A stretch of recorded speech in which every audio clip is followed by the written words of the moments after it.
So, fourth match of the night. This was a feature match on the card. Razor Ramon and Ric Flair versus Randy Savage and the returning Mr. Perfect. Uh, Originally, the match plans had Ramon and Flair versus Randy Savage and the Ultimate Warrior, but the Ultimate Warrior and the British Bulldog were fired due to steroid issues. That being said, this match was fun. Everyone played their character to the hilt. They made it as entertaining as possible. Flair was losing his mind.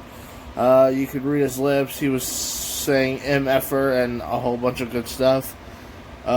Razor was going crazy. Mr. Perfect was having fun.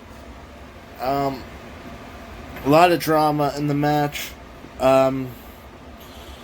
Very solid storytelling. Perfect almost walked away because he used to be a heel, but now he's a baby face, and he almost walked away, abandoning his partner, but he came back, and there was this disqualification melee of a finish where the good guys won.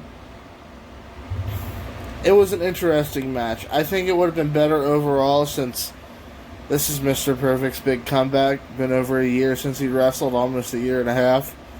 I think his last match before this was SummerSlam 91 against Brett, but this was Mr. Perfect's big comeback match. It might have been better for Perfect to get the 3 count here over Rick or Razor. Probably Rick would have been better, but I can understand why they did what they did. Maybe they had long-term plans for the story and they didn't want it to end on this night, which if Perfect gets a 3 count, it kind of ends it. I mean, not nowadays it wouldn't end it nowadays, but back then in '92, I can understand the logic from which you were coming from. But I do think this was a fun match.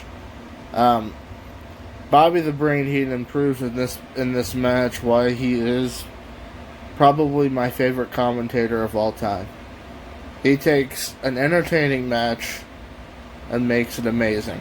He adds so much that we really miss it nowadays. I mean, he takes an A match and makes it an A+. He can take a C+ match and make it a B. I mean, he can take an F match and make it a C. I mean, he's that good. His commentary is just so entertaining in this.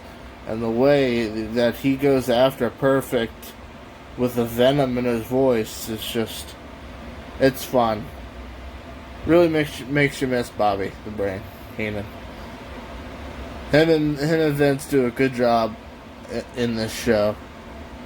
I don't think they were as good as Bobby and Monsoon, but it's still a fun dynamic, and it's still a fun match to watch, and it's even more fun to listen to Bobby commentate. So that's just those are my thoughts on this one.